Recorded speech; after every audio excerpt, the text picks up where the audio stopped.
Hello and welcome to another episode of Do Go On. My name is Dave Warnocky, and as always, I'm here with Matt Stewart and Jess Perkins. Hello, Matt. Hello, Dave.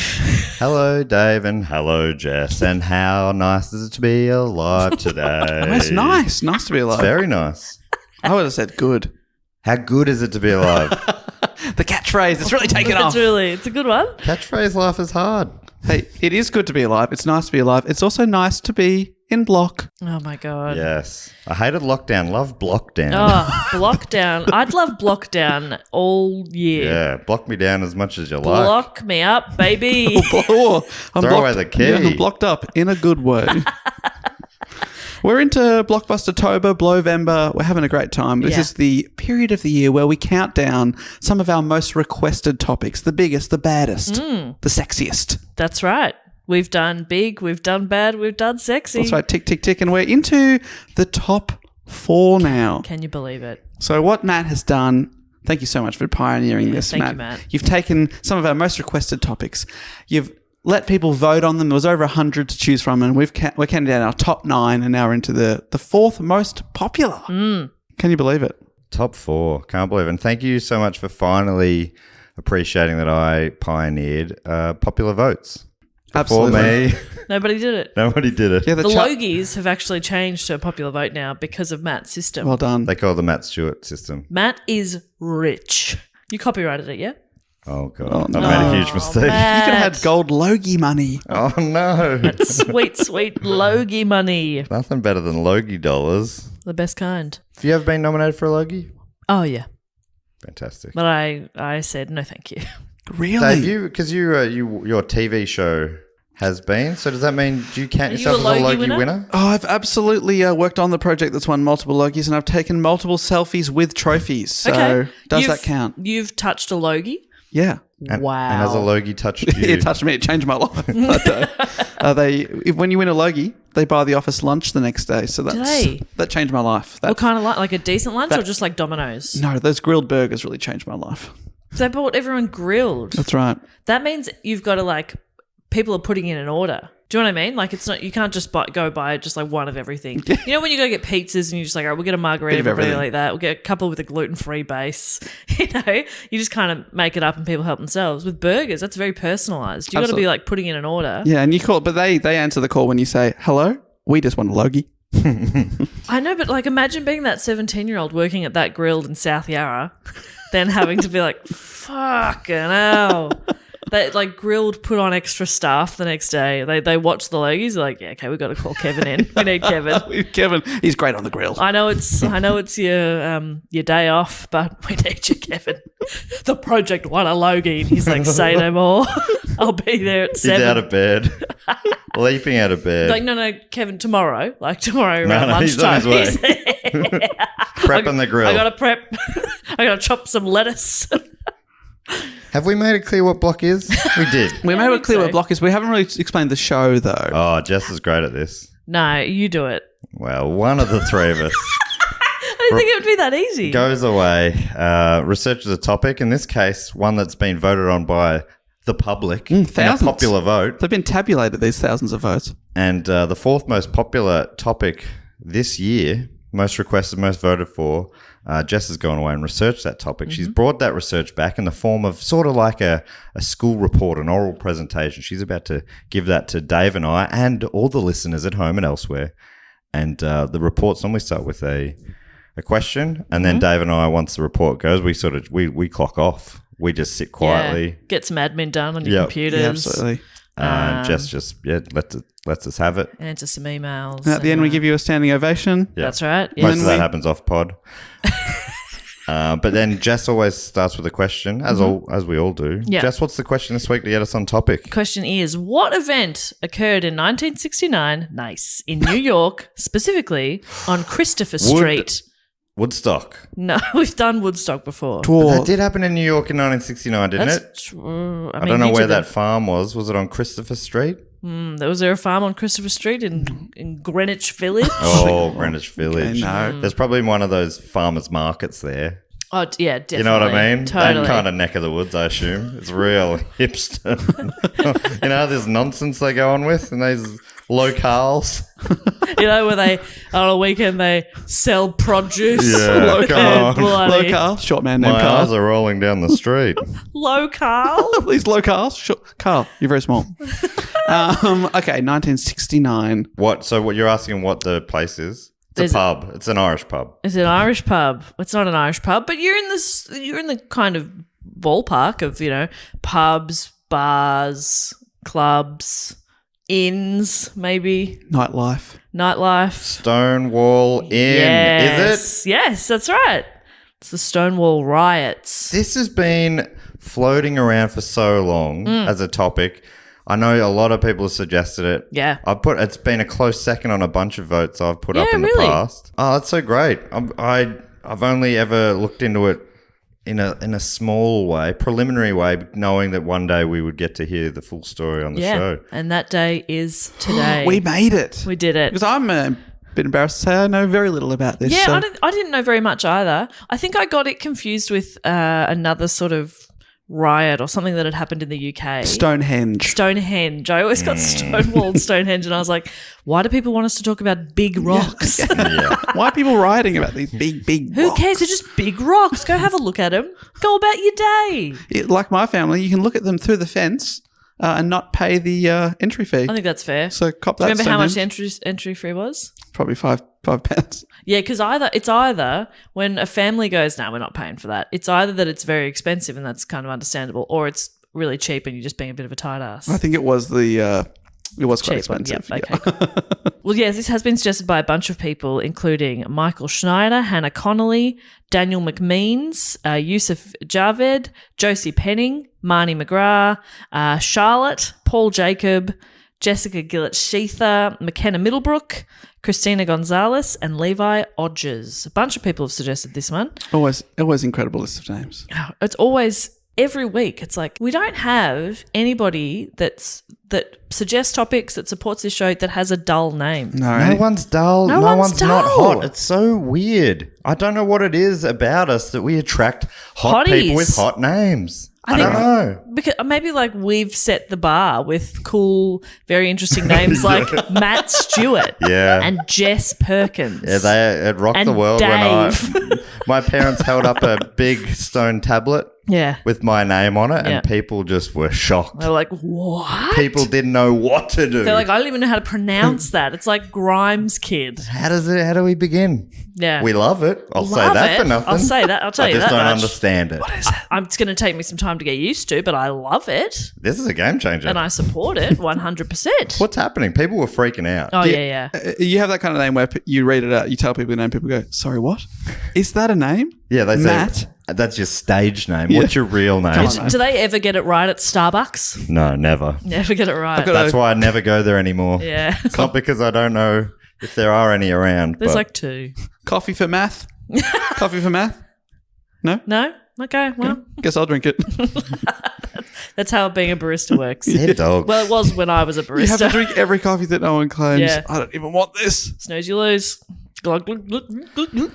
Yes. 1969. Geez, New York was happening around that time. There was a lot happening, and that's sort of, where we kick off, I guess, because the 1950s and 60s were a time of many different cultural shifts happening all at once, particularly in the US.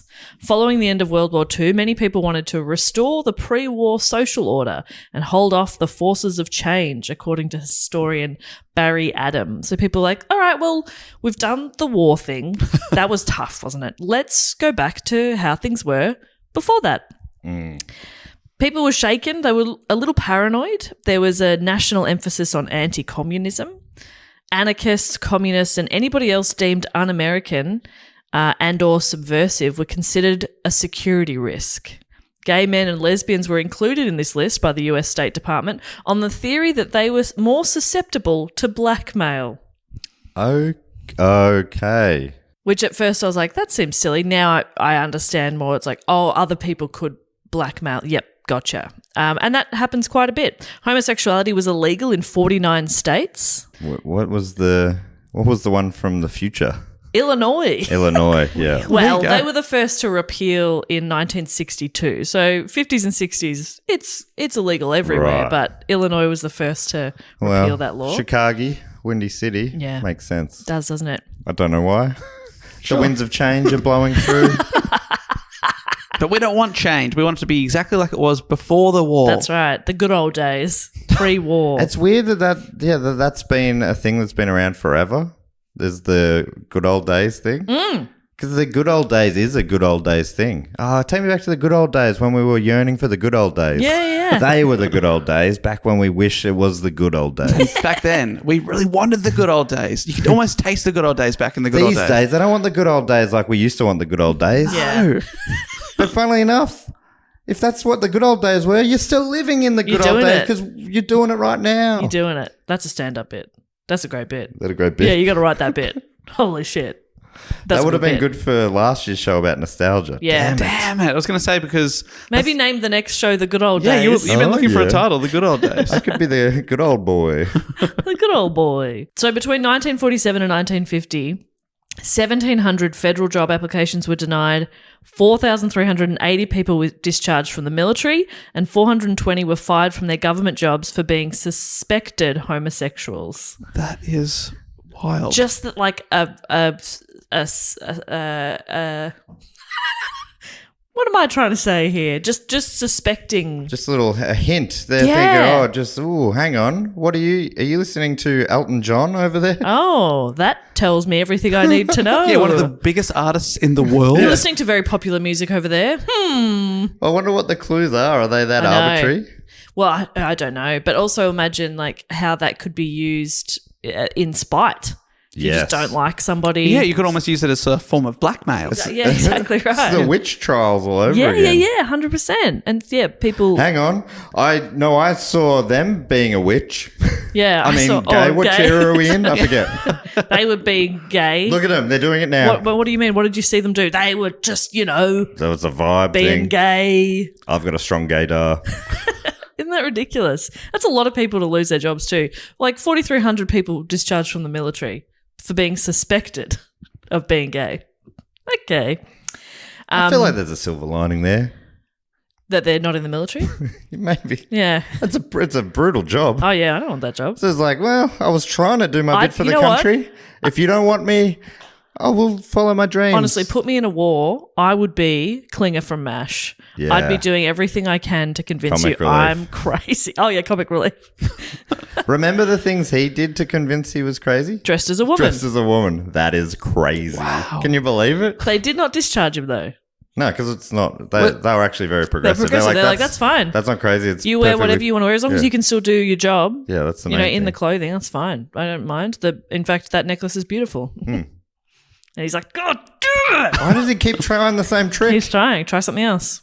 It hasn't worked, Klinger. Threaten to kill a bunch of people. Oh no, that's war. Okay, no, but like your own people. That was was the Catch-22 was vaguely about something like that, right? He said, if you pretended you're crazy to get out of the war, they would be like, that's a very sane thing to do because war is a place. Exactly. Only sane people would do that. Yeah. Yeah. So it just kept going around in circles. It's almost a catch-22 situation. Yeah. No relation. No relation. No relation. Maybe a Catch-21, Catch-23 maybe. It was a random name generator named that book.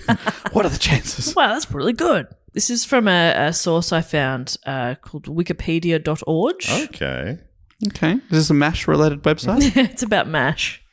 I just thought it was relevant. Throughout the 1950s and 60s, the FBI and police departments kept lists of known homosexuals and their favoured establishments and friends. The US Post Office kept track of addresses where material pertaining to homosexuality was mailed.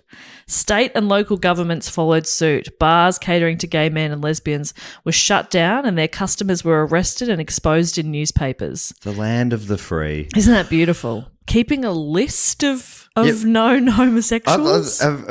Yeah, And their friends? and their favoured I bars know. and friends. Yeah. These are some of my favoured friends. This is my closest. I have some favourite unfavoured friends. Frenemies. Yeah. Is that what we're talking about here? Cities performed sweeps to rid neighbourhoods, parks, bars, and beaches of gay people, like they're pests. Like they've got a broom. Yeah. Get out. Shoo.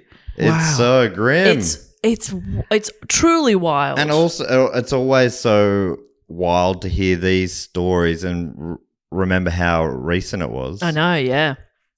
Not that bad things don't happen anymore, but No, like exactly. this seems like unthinkable now. Right, doesn't it? And that there would be laws in place. There are some really baffling laws in place, which I'll get to soon as well. And my parents were alive then. Yeah. And so was I, because I'm as old as the wind. Yeah. And an incredible...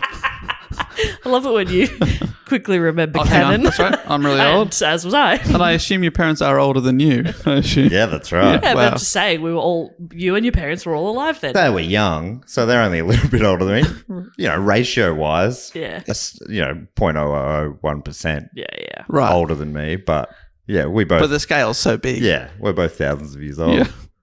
Both of us, all three All of of us. us. What were you going to say? It also feels like an incredible waste of time for the FBI and law enforcement. You think 100%. this is a waste of time? This is priority one for me. It's absolutely People going about their business. Just absolutely, Let's put a stop to that. it's absolutely On my ridiculous. watch, People- I do not think so. These people, Dave, they're going about their day. They're going down the shop. They're buying some fresh produce. And No, Dave, they're not done. They're not done. Then they go do their job. They do a bloody good job at it too. They go do their job. Then they go home. They live their lives. Unbelievable. I will not allow it. And we've got it all in a list. They bought 2 charcoal chickens. Very suspicious. Very suspicious. Well, there's only 2 people that live there. Going to have a whole charcoal chicken each. Well, I did see 8 people arrive at their house. They couldn't possibly be related. They couldn't have been hosting. Yeah, it's... 8 people turned up to watch 2 people eat 2 charcoal chickens. They pointed, they laughed, they said, they'll never finish this chicken. But they did, both of them. that could be the only thing that's happening in there.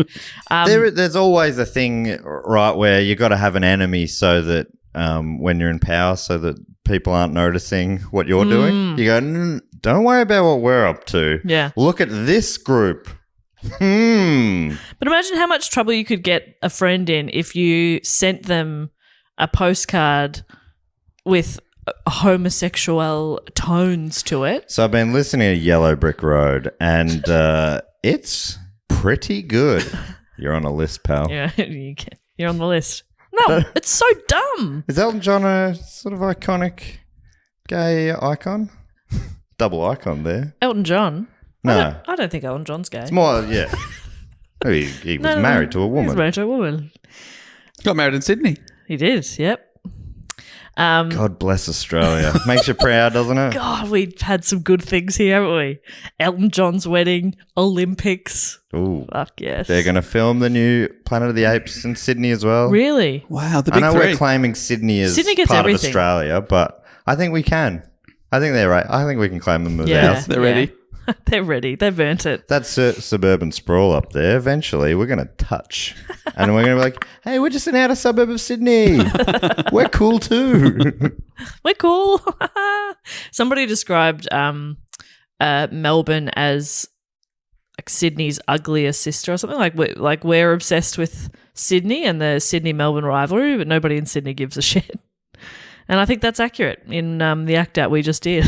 We're desperate to be an outer suburb of Sydney. Please. An ugly outer suburb. An uglier outer suburb. No, That's we're us. pretty. We're pretty in our own way. We've got a good personality. Do we? Oh. I don't. I certainly don't. And I am Melbourne personified.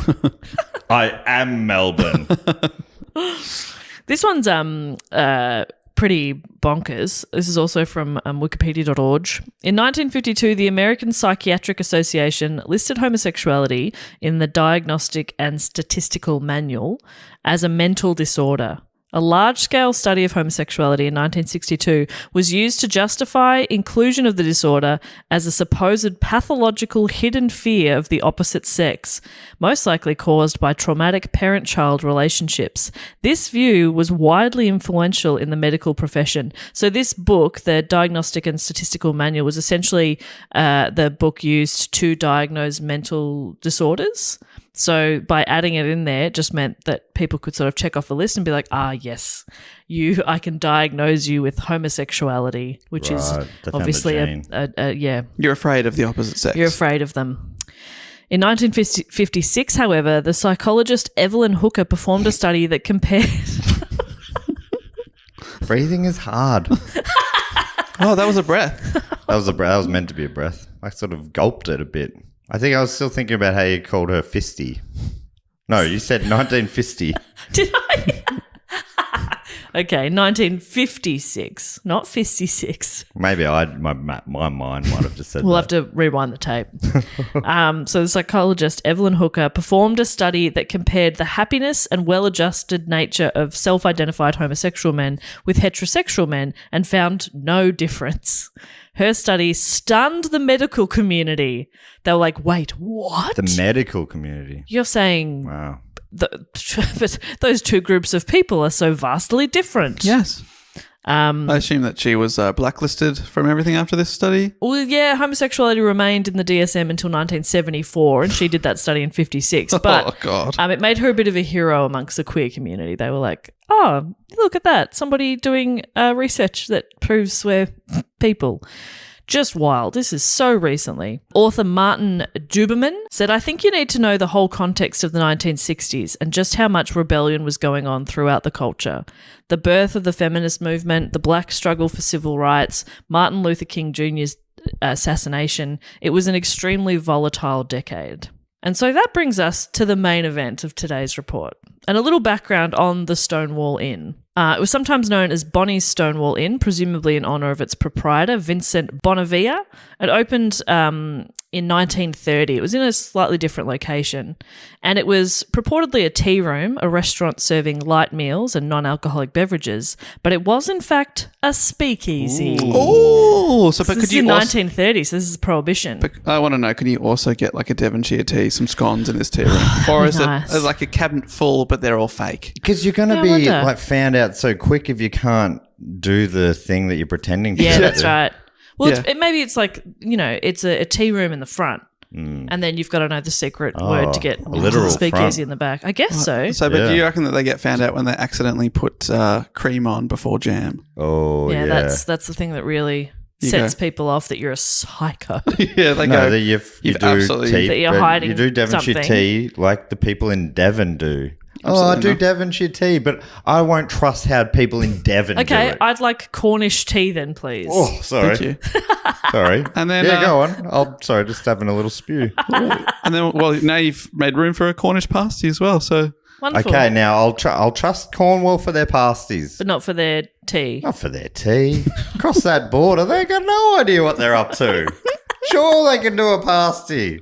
World-class pasty. that's right. In fact, World I class wouldn't, tea. eat, I wouldn't need a pasty anywhere else apart from their world-class pasties over there. God, that's good. God, that's good. Good, I went that's there good once stuff. when I was hanging out in England a few years back. I took a train ride just to go have a pasty in Cornwall. Had Devonshire tea in Devon. Mm-hmm. And, both places, magnifique. Okay. That's beautiful. Had a Guinness in Dublin once, because everyone's like, You got to have a Guinness. you got it. It doesn't. You'll never taste it better than in Dublin. Tastes about the same. Yeah. Yeah. But don't tell them that. I wouldn't tell them that. I mean, Tell them it's the best one you've it's ever still pretty had. nice. It's not even my favourite Irish beer, but it was fine. Yeah. They assume you've never had Guinness before in your life. Yeah. See this first They Guinness? don't That's know the that best Guinness Bridie you'll- O'Reilly's exists, and you can get a Guinness anytime. Yeah, No? but they'll say it's fresher. It's closer to the. Yeah. But yeah, I don't know. It just tasted about the same to me. I reckon there's going to be a Guinness riot Yeah. off the back of I that think you've started blasphemy. something now. Since then, I was at a family thing recently. My uncle was saying that that's because I didn't have a Guinness in the Guinness factory. He said he's never had a Guinness as nice as the one in the Guinness factory. Right. So next time I'm in We gotta do the Dublin, I'll factory, go to yeah. the factory. I've never been to the factory. No, I haven't done the factory, and I've been to Dublin 3 or 4 times. And I love touristy things. Yeah, I me really too, do. but I I'm was- always doing them. But I'm like, I don't really drink beer, so it That's seems like a bit of true. a waste of me to go. And, I was joking. I don't like touristy things. I like going to Irish pubs. Yeah. And when you're in Dublin, they're fucking everywhere. You love that Where? Irish pubs, but you won't go to the king of the I Irish just like pub. queuing up to be in and then, I don't know. I don't like queues that much, I think, is why I don't end up doing those touristy things that yeah, much. you get a bit antsy in queues. Yeah. Yeah, that's ADHD. Oh. I mean, queues are just fucking annoying. yeah. They are very annoying. That's ADHD. I think we've all got But being ADHD. fucked off by a queue. Oh, fuck off. Oh, come on. But then you see some people that are like, I'm having the time of my life in this queue. I feel it. I'm at enjoying home myself. This is in great. queue. Well, England love a queue they last love month or it. whenever that was. Oh, my goodness. David Beckham's there for 17 hours Wild. queuing up Yeah. for a pasty. I can't think of a person I'd queue. I don't think I'd queue for my nana's funeral that long. Nah. I'd Just wait till the queue dies down. It's like being at the airport. Yeah. Everyone queues up. I'm like, we've got to sign seats. You're getting the same plane. That's okay. They're fighting for the Yeah, I don't care that real much. estate above your head. Yeah. But I've usually just got a backpack. they're always going to find a spot for it. It's fine. They're not going to be like, oh, sorry, we're going to have to chuck your stuff in the bin. They'll figure it out. I figured that's fine. Don't worry about it. But yeah, it's the same getting off the plane. Yeah. Do you think this is good stuff as well? Do you think I Probably. could start doing material about airplanes? I think you should. exclusively. Yeah, I could be an airplane guy. I'd love that. I don't know if anyone's covered that material yet. You know how there's like cruise ship comedians and stuff? Yeah. Has anybody done gigs in the sky? Oh, if not, why Goodness. not? And that's they're a stuck market. And they've already They got can't the get PA away. system set up. Oh, one day we got to do a plane pod. Yeah, all right? okay. Dave does the whole report. Okay. Hello and welcome to another episode of Our longest ever Do episode. Go on. No, but we're talking normally. Oh, but yeah. everything Dave Yeah, says is said like that. Prepare the cabin for landing. Cross-check all doors. Why does that bit have to be said to all of us? Yeah, it makes. Why? Just talk to us, interrupt our movies when it's important. I reckon it's got to be a psychological thing where they're like, we just need them to know we're in control. And actually, I think when I do hear them say like cabin crew prepare for landing, that in my head I'm like, oh good, we're about half an hour away. Yeah. They say it's You know? so freaking early. Yeah. Well, it's a long. They flight don't to just. You Hobart- don't just sort of plunge out of the air, plummet out of Melbourne the to air. Hobart, they're saying that as you're on the runway Yeah, ready to yeah. take off. Prepare for landing. It's such a short flight. they're just like throwing snacks at you. Yeah. Just take your cheese and bickies. We need to stow this. Throwing mini cans of soft drink down the plane. Take a please. I've hit a baby. But there's no time. There's no time to say sorry Sit to the down. baby. Sit down. There's no time to piss. Yeah, the toilet's never open. The toilet's open for about a 3-second period. You gotta be Seatbelt quick. Light on and off. And on. And on again. And then they get very angry. Excuse me, Really? the seatbelt sign has just gone back on. Please respect the pilot. The flight attendants actually don't get out of their seat for that flight. They're like, there's no point. Anyway, remember the tea room that's a speakeasy? Oh, yes. That's my what we're God. talking about. Yes. Jesus. Yeah. In 1934, a year after the end of Prohibition, Bonavia relocated to 51 to 53 Christopher Street, where a large vertical sign was installed with the name Bonnie's Stonewall Inn. It operated as a bar and restaurant until 1964, when the interior was destroyed by fire. In 1966... Now, 3 members of the mafia invested $3,500 to turn the Stonewall Inn into a gay bar. 1966. I Sorry, paused. exactly. You do not get a chance New now. rule. You get a 2-second. New rule. You've got to absolutely. be quick. You've got to be paying attention and Chicago jump in. Bulls No, were formed that no. year. I'm editing this out. Saints won the premiership. Great. Well, I'm editing that out, so you've missed it. We've also missed the fact that 3 mafia people Yeah. contributed $3,500 to turn into a gay bar. That's right. Were they seeing this as an investment? Is that what Absolutely. they're- It's very Amazing. common. Because very few establishments welcomed queer people in the 50s and 60s, and those that did had to be a little sneaky and extra careful as gay bars were illegal. So it wasn't uncommon for owners of the few safe establishments to be linked to crime groups. The mafia believed that a business catering to the otherwise shunned gay community might well turn a profit, as they served watered-down alcohol and demanded regular payoffs for protection. So they bumped up the prices of drinks, and you had to like pay them off. They would sort of take some of the profits as you'd have to be paid off, and then they'd Really bribe taking police. advantage of the situation. Yeah, 100%.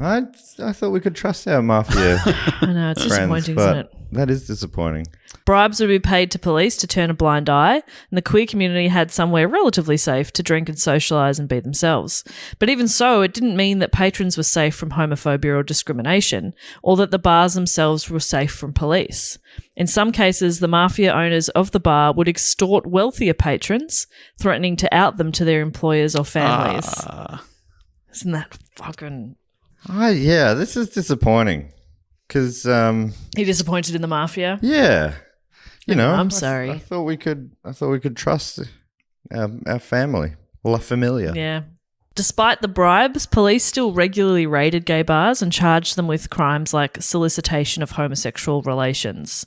Trans and gender non-conforming people were targeted especially and subjected to violence. Officers would throw people against the wall and make sure they were wearing 3 pieces of clothing that were appropriate to their biological sex, as per New York state law at the time. That is a wild law. You had to be wearing 3 items of clothing that matched your genitals. I love that I can picture them throwing people up against the wall going, all right, he's wearing one hat that says, yes, I am a biological man and this is my hat. Yes. Another hat that says the same on top of that, and a third hat. Okay. Okay, fantastic. And a beautiful dress. All right, you're clear. You're fine. Isn't that fucked? Yeah, it's so odd. It's such a strange It's just law. and I had a jab at America before, the land of the free, which is something they're very proud of. But it's not like Australia at the same time was equally backward, I'm sure. Of course. But yeah, it is so strange to be so proud. Like all your identity is about freedom, but thinking, well, not that kind of freedom. not for everybody. Yeah. Limiting freedom. And also just that it's obviously come up enough times that you've now got a law saying you've put a number of clothing items somebody has to be wearing that match a biological Which sex. is already so subjective. Exactly. It's so strange. And also, who cares? Yeah. Now that jumper, do you think I could get away with that? No, this is a lilac jumper, What if which, as we know, is a woman colour. Okay, lilac. Damn. What about socks? But they're made of sandpaper. Yeah, that's men. Is that blokes? That's for blokes because it's rough and tough. Yeah, so my feet and legs are bleeding. But he's got beautiful cleavage on up top. Yeah. Back then, was it like pants for men Yeah. and not for women? Yep. Right. Yeah, I believe so. I wonder when the pants thing changed. When did the pants thing change? I don't know. I don't know if it was. This is late 60s, so probably a bit more acceptable. You for them to also wear think pants, of the but I don't know. 60s as like that's the time where it felt like it was all about freedom, but obviously not for everybody. And it doesn't just happen overnight either. Like it's a lot of revolutions started to happen in the 60s, but it takes time for it to spread and for it to be the norm, and then the norm just keeps changing. I don't know. It's really strange. But there's all this potential danger just to have the opportunity to be in an environment that it was safe to be yourself in. Like you think about how much effort or danger you like allow for just to go to a bar. Like we could just go to a bar. It doesn't matter. But having to it's a risk back then. That sucks. The conditions inside the bar weren't even that great. Stonewall Inn had no liquor license. It had no running water behind the bar, so dirty glasses will run through tubs of water and immediately reused. There were no fire exits and the toilets overran consistently. It was the only bar for gay men in New York City where dancing was allowed. So it was very, very popular because you could dance there. Right. What, even other gay bars didn't allow dancing? Yeah. Or maybe didn't have the space. I think they were quite small. But yeah, this one was known for you could dance there. In the late 60s. You'd be splashing around in sewage, but you could dance. And dirty glasses, but you could dance if you want to. In the late 60s, if you went to visit the Stonewall Inn, you'd first be inspected through a peephole by a bouncer. You know, one of those ones where you need to know like the secret password or whatever. That's fun. This was mostly because undercover cops would try to infiltrate these establishments and they had to be cautious as possible. Oh, great. Now they're discriminating against cops. Well, an eye for an eye and the whole world's blind. You know what I mean? Yeah, totally. I think they should just let the cops in. Let the cops in.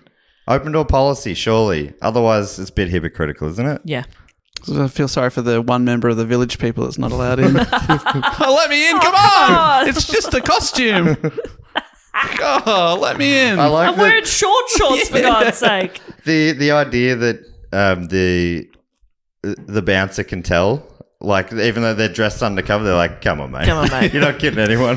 Well, I read that it was like, I didn't include this because it felt strange, but in a back then context, there was a note that it was like it helped to either be known by the bouncer, like they knew you'd been there before and that was cool, or to look gay. Right. So if you're an undercover cop and you've turned up in feathers, I'm assuming you're going to get in. Like it's really stereotypical or, yeah. Feathers. So you're like wearing a Big Bird costume. Wearing a Big Bird costume. They're like, come on in. Welcome. Welcome, Big Bird. There were 2 dance floors in the Stonewall. The interior was painted black, making it very dark inside, with pulsing gel lights or black lights. If police were spotted, regular white lights were turned on, signalling that everyone should stop dancing or touching. That's a good system. Yeah, but like, just to be on edge all the time. Well, I mean, it's not ideal. No. But their system in the circumstances is pretty clever. It's pretty clever. Police raids on gay bars were very frequent, occurring on average once a month for each bar. During a typical raid, the lights were turned on and customers were lined up and their identification cards checked. Those without ID or dressed in full drag were arrested. Others were allowed to leave. Many bars kept extra liquor in a secret panel behind the bar or in a car down the block to facilitate resuming business as quickly as possible if the alcohol was seized in a raid. Bar management usually knew about raids beforehand due to police tip-offs, and raids usually occurred early enough in the evening that business could continue after the police had finished. What? So they just had spare booze stashed somewhere. Just in a car down the street. That's awesome. That's pretty clever. Just drive the keg back. And who's the tip-offs come from the cops? That's from people who are sort of favourable of, or what am I saying? Oh, they're probably being bribed. Oh, just for cash. I wasn't sure if it was like people in the cops are going, this is fucked. Nah, they're not being I'm going to allies. tip them off. Right. Well, I mean, I can't possibly say not a single police officer in the 1960s thought it was wrong. Like, of course. But yeah, I believe it was probably because they were getting paid. Right. So yeah, raids, very, very common. But late June of 1969, local bars were facing more and more frequent raids, resulting in the closing of multiple bars in the Greenwich area in the space of a few days. Which brings us to the 27th of June, 1969. 2 undercover policewomen and 2 undercover policemen, don't know why the sources felt the need to, just 4 police officers, entered the bar early that evening to gather visual evidence. They're painting a picture, Jess. Yeah, that's true. It's a beautiful picture. Now you're picturing 2 police women Yes. and 2 police men rather than 4 police people. Yeah. I was imagining 4 Big Bird costumes. I don't know what they were dressed in, but they were undercover, so I'm guessing Big Bird costumes. If there's 4 Big Birds rocking up, I'm going, oh, this is a bit sus. Yeah. Surely you got to have an Elmo. You got to. You have an Oscar the Grouch. I love Oscar the Grouch. A Bert and or Ernie. Yeah. Probably Bert and Ernie, to be honest. Bert and Ernie. Yeah. Well, they can't go anywhere Can't go without the other. Yeah. Oh, true. That's suspicious. Hang on, where's Bert? Hey, Bert. Hey, Bert. Now you do Bert. I don't remember how Bert sounds. Do they sound the same? Same, only maybe Does it so a bit different. Ernie. Oh, yeah. There you go. Dave's doing it. My own Bert and Ernie right here. The public morals squad waited outside the bar, and once ready, the undercover officers called for backup from the 6th precinct using the bar's payphone. Bit sneaky. Oh, my gosh. There'd been no proper tip-off from bribed police officers that a raid was occurring. There was a vague rumour that it might, but it was sort of late in the night. And as I mentioned before, raids usually happened early in the evening. The cops go to bed early. Yeah, so everyone's like, we're fine. This is from Wikipedia again. At 1:20 a.m. on Saturday, June 28, 1969, 4 plainclothes policemen in dark suits, 2 patrol officers in uniform, Detective Charles Smythe and Deputy Inspector Seymour Pine arrived at the Stonewall Inn's double doors and announced, "Police, we're taking the place." The music was turned off and the main lights were turned on. Approximately 200 people were in the bar that night. Patrons who had never experienced a police raid were confused. A few who realised what was happening began to run for doors and windows in the bathroom, but police barred the doors. So they're like, bail. But remember, there's no fire exit. It's not the easiest place to get out of. The standard procedure was to line up patrons, check their IDs, and this part really fucking sucks. Female police officers take customers dressed as women to the bathroom to verify their sex. Oh, my God. Upon which any person appearing to be physically male and dressed as women would be arrested. Doesn't that fucking suck? But remember, it was the law in New York that you had to wear clothes that matched your genitals. It's very, very important to everyone. 3 pieces of clothing that match. right. That's right. What about 3 badges that just say, Boy. Boy, dudes, huh? Yeah. And Men. boys. Yep. Yeah. Men, boys. Men, boys. Yeah, I think that should do it. That's I mean, right. a woman couldn't wear that. So, Well, it would be inappropriate if be they did. inappropriate. Unless they're wearing 3 pieces of but I think women maybe clothing too. Yeah, but is it just like you just have to have 3, or is it about ratios? Oh, it's a plus and minus system. Yeah. So okay, she's wearing 3 men badges, but 3 women badges that cancels each other out. That's All right, so we're 0. 4 men badges and 1 women onesie. Oh yeah, okay. So then you're still What's a women onesie? just a onesie that says I'm a woman.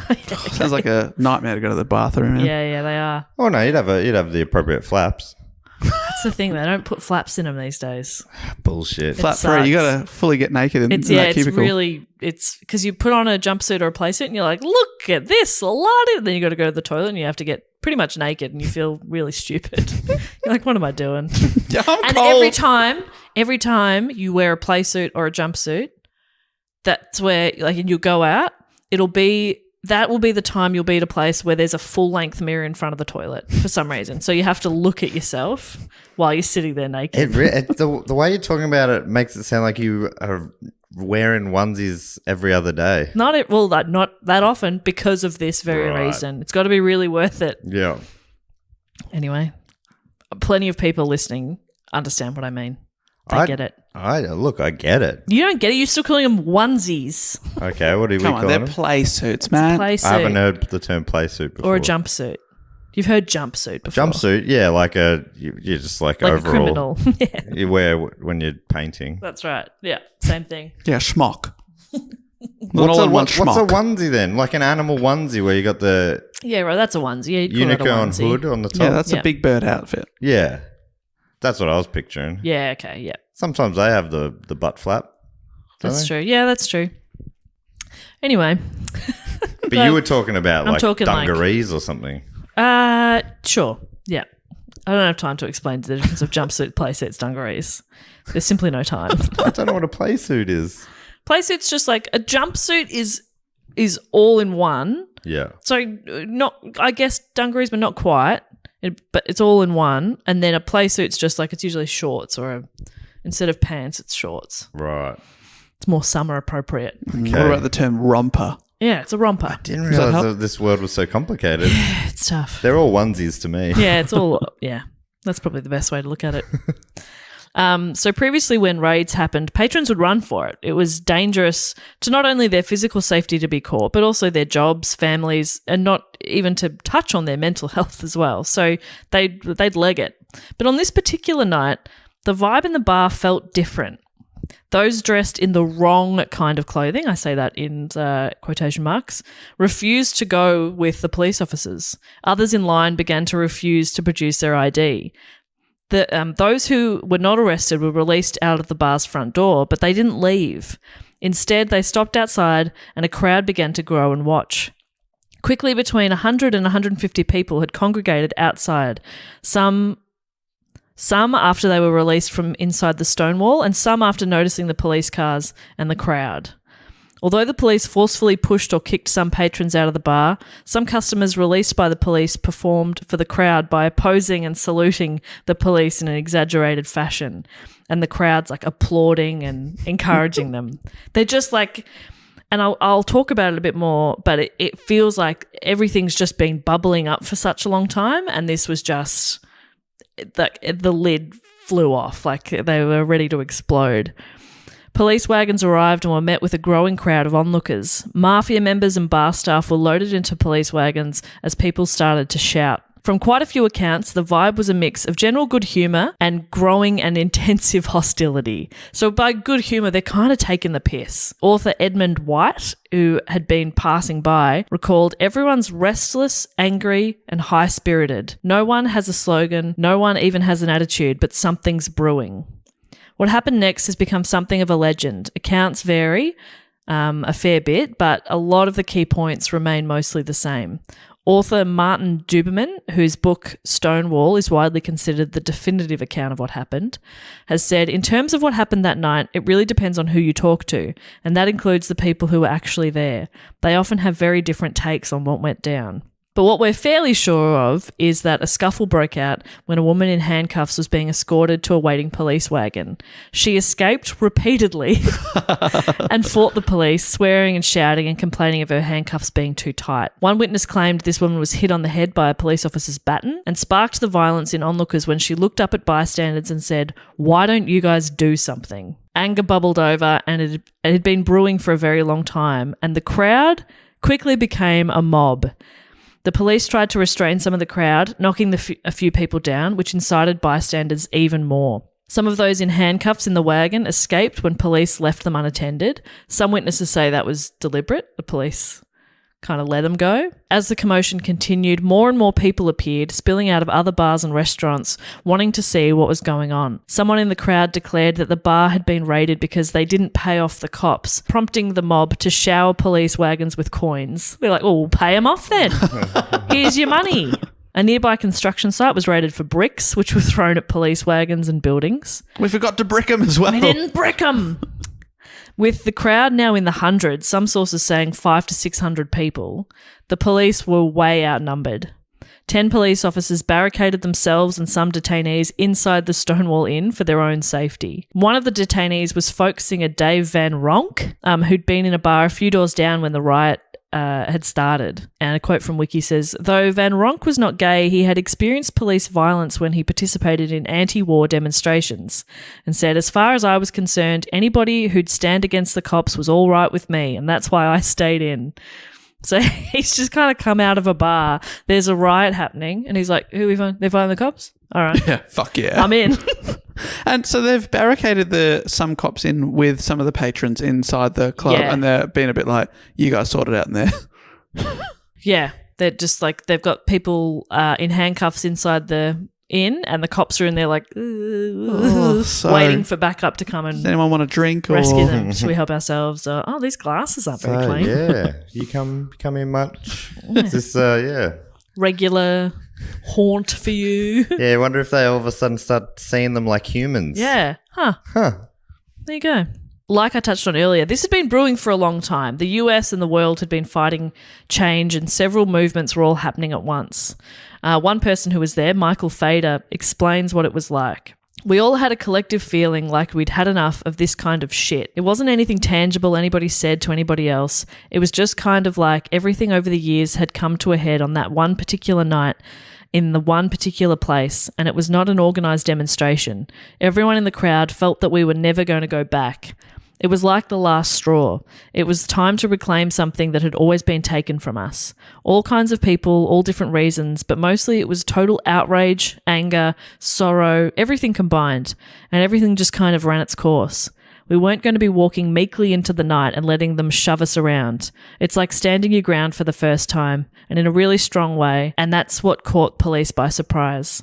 There was something in the air, freedom a long time overdue, and we're going to fight for it. It took different forms, but the bottom line was we weren't going to go anywhere, and we didn't." So that kind of, I don't know, I really liked what he was saying there because it sort of sets the tone, and yeah, this had been a long time coming and it just kind of bubbled over. So it's broken into total chaos now. Garbage cans, bottles, rocks and bricks are being thrown. A parking meter has been pulled out of the ground. Whoa. And is being used like a battering ram to get back into the Stonewall Inn. Wow. The Tactical Patrol Force, or TPF, of New York City Police Department arrived to free the police officers who had barricaded themselves inside. And the TPF formed a line with their tactical gear and attempted to clear the street by marching slowly and pushing the crowd back. You know how they kind of, they all line up together? Like a Roman legion. That's it, Shields next to each other. But the mob openly mocked the police. They cheered. They started impromptu kick lines and started singing. like a cabaret line. Yeah, that's awesome. It's really pretty funny. And yeah, they're singing songs and just doing kick lines, which is pretty funny. Not surprisingly, this didn't de-escalate the situation in the slightest. One witness said the cops were totally humiliated. No group had ever forced cops to retreat before, so the anger was just enormous. One participant who had been in the Stonewall during the raid recalled, "The police rushed us, and that's when I realised this is not a good thing to do, because they got me in the back with a nightstick." So them dancing and mocking the police didn't like that. The riot continued for several hours while the Stonewall was also set on fire at some point as well.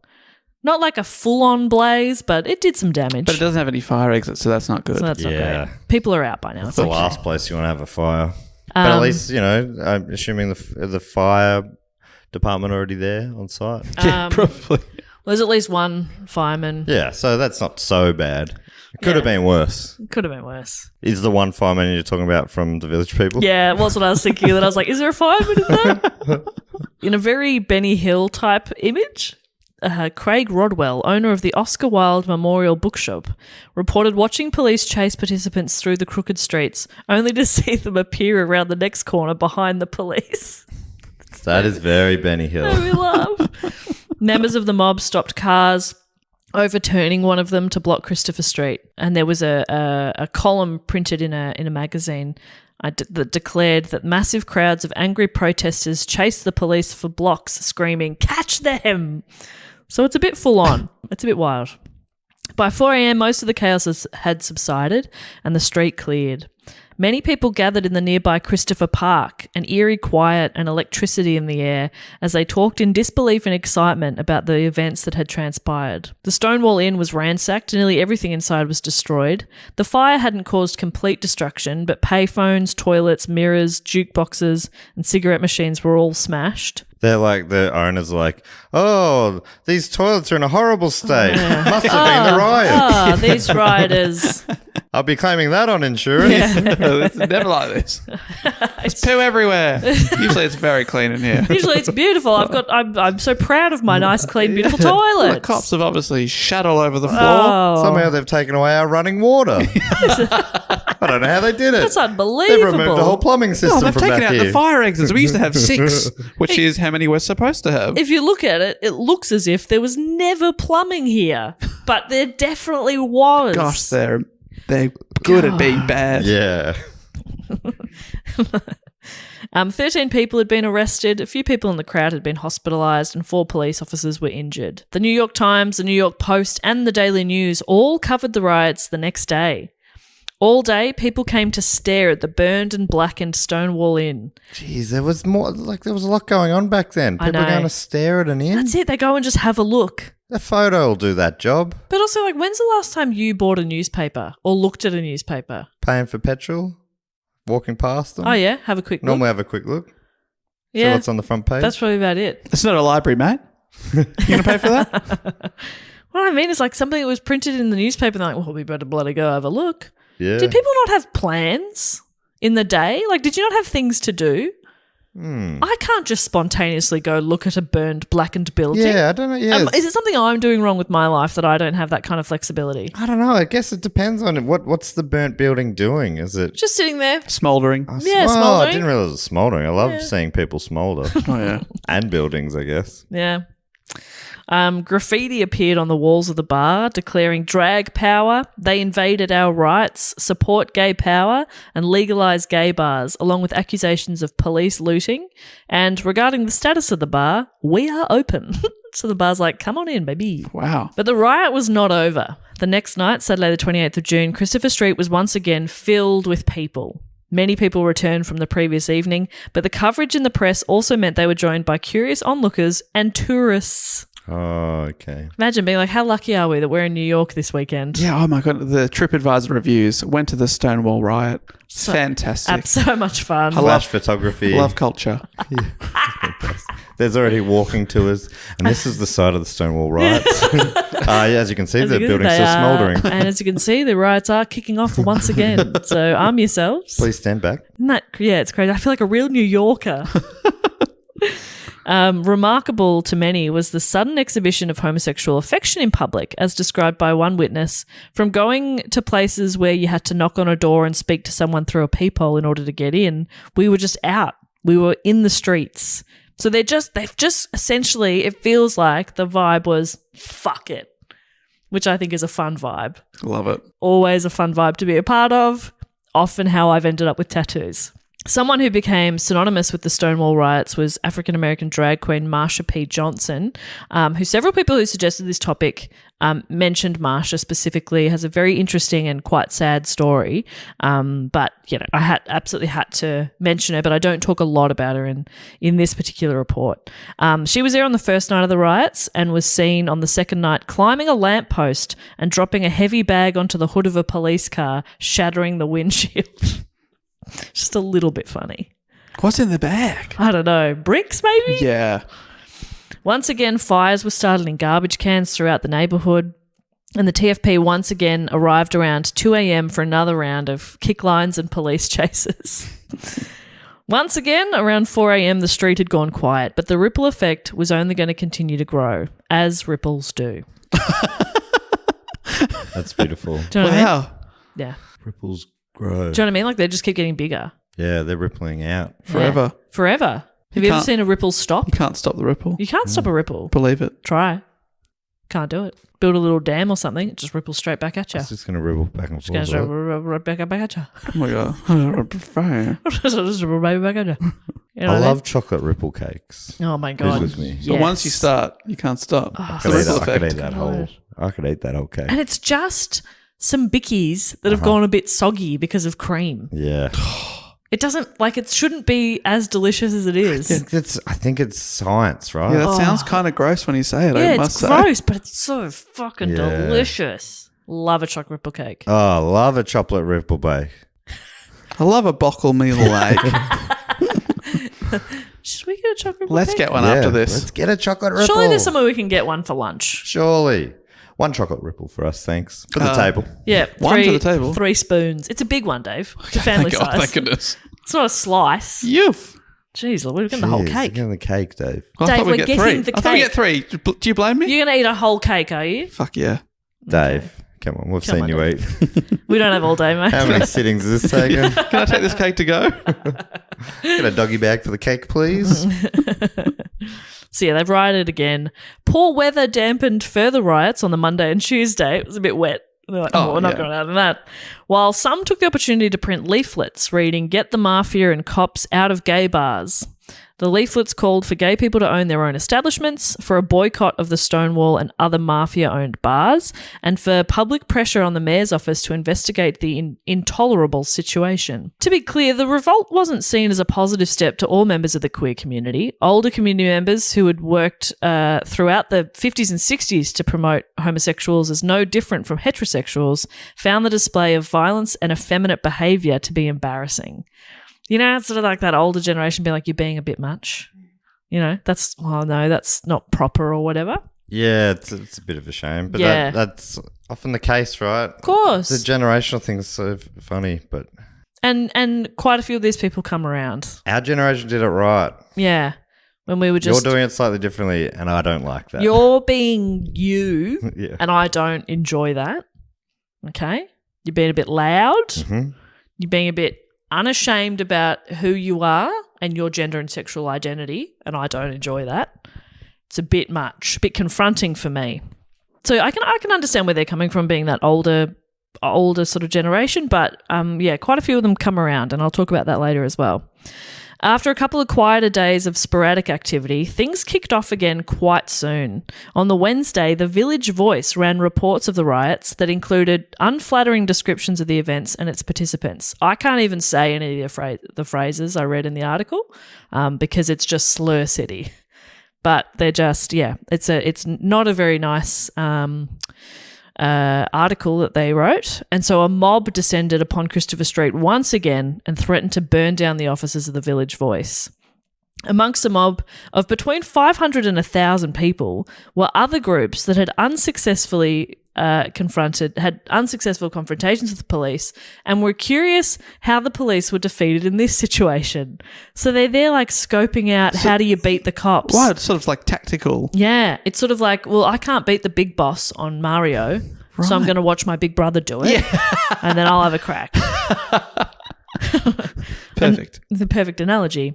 Another explosive street battle took place with injuries to demonstrators and police alike, local shops getting looted, and arrests of 5 people. The riot symbolised a significant change was happening, and an urgency spread throughout other organisations as well. That same week, the Mattachine Society, which was a gay rights organisation that had been around since 1950, took part in its annual picket in front of the Independence Hall in Philadelphia.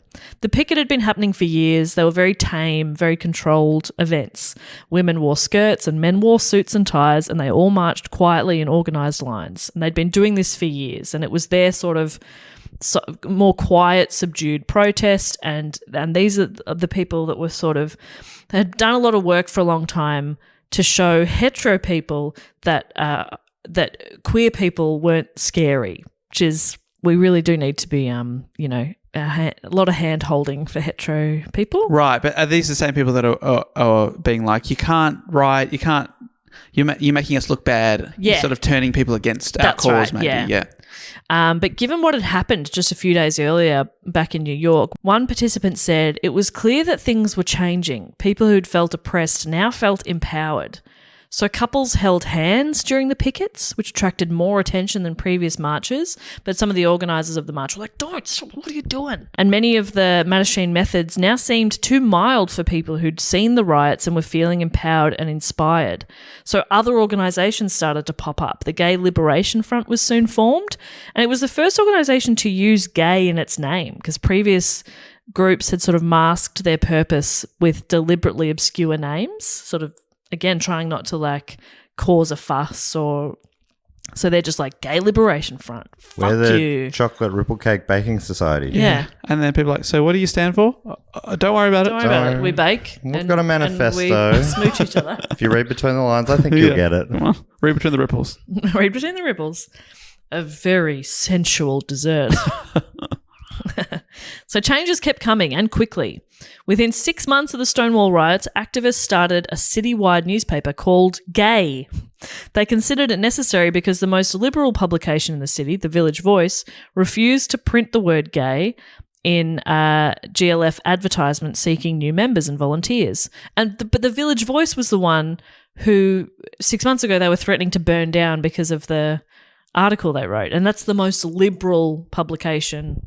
Wow. Yeah. 2 other newspapers were initiated within a 6-week period, Come Out and Gay Power. The readership of these 3 periodicals quickly climbed to between 20 and 25,000 people. So it's big, and this is happening within 6 months. Are they counting people as readers if they just see the front page as they've paid for their petrol? I think you've got to flick at least 3 pages. Okay. And then... Oh, it's always 3s with Yeah. These New Yorkers, huh? Every rule, it's got to be 3. That's right. I mean, there's only 2 so far, so I imagine there'll be a 3rd example soon. Oh, God, now I need to find one. By late December, another group was formed called the Gay Activist Alliance, or the GAA. And they developed and perfected a confrontational tactic called a zap. They would catch a politician off guard during a public relations opportunity and force him or her to acknowledge gay and lesbian rights. Zap. Bit of fun. Acknowledge it. Ooh. Gotcha. They're people. I don't have examples if that's what you're asking.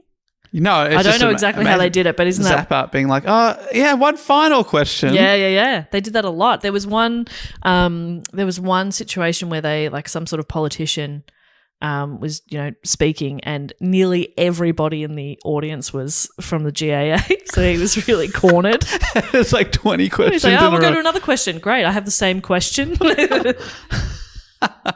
Police raids, of course, continued after the Stonewall Riots. In March of 1970, 167 people were arrested during a raid on an after-hours gay club called the Snake Pit. GAA members organised a march from Christopher Park to the 6th Precinct, in which hundreds of gay men, lesbians and Liberal sympathisers peacefully confronted the TPF. They also sponsored a letter-writing campaign to Mayor Lindsay, in which the Greenwich Village Democratic Party and Congressman Ed Koch sent pleas to end raids on gay bars in the city. So it's just sparked a whole bunch of change.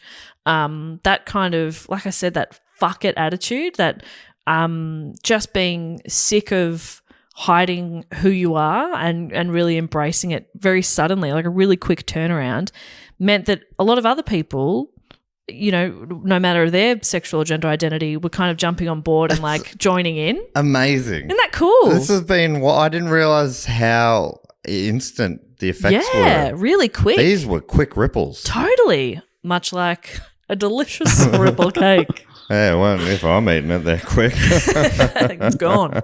That's why we gone. can't share one. That's why Dave wants to do individual ones. You eat Yeah. way faster You than scoff. me. It's not fair. I'm a It's scoffer. not fair. He's a scoffer. I'm a scoffer. And Dave's a take your timer. And I'm somewhere in between. You know I'm what? the mama bear. Just right. Yeah.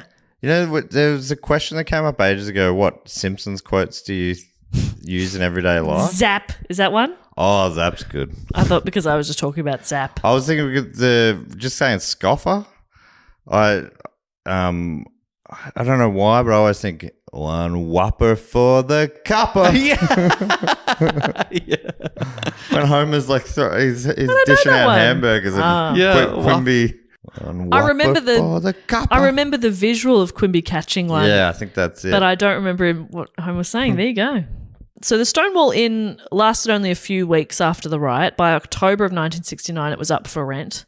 Village residents surmised it was too notorious a location, plus media campaigns to boycott the iconic venue seemed to have been successful.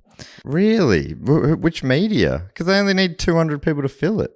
Yeah, true. Who's like, and I'm guessing the people that are trying to get to boycott it aren't the regular clientele. Yeah. Unless the media is the gay-friendly media. And they're saying don't go there. For some It doesn't have reason. fire exits. It's not very safe. Which makes some Well, sense. that's It does reasonable. sound very unsafe. But yeah, not 100% sure And why. also, weren't some people pushing for gay-owned bars rather than mafia funded? Yeah, okay, that makes sense. That's right. Yeah, that's why they was. So That's don't why go they were there. boycotting it. Go to this other bar. That's So actually new bars are popping up. I think so. Yeah, Oh, or they that's certainly great. start to. But yeah, then they're actually run by members of the community who give a shit, not mafia who are trying to exploit you. yeah.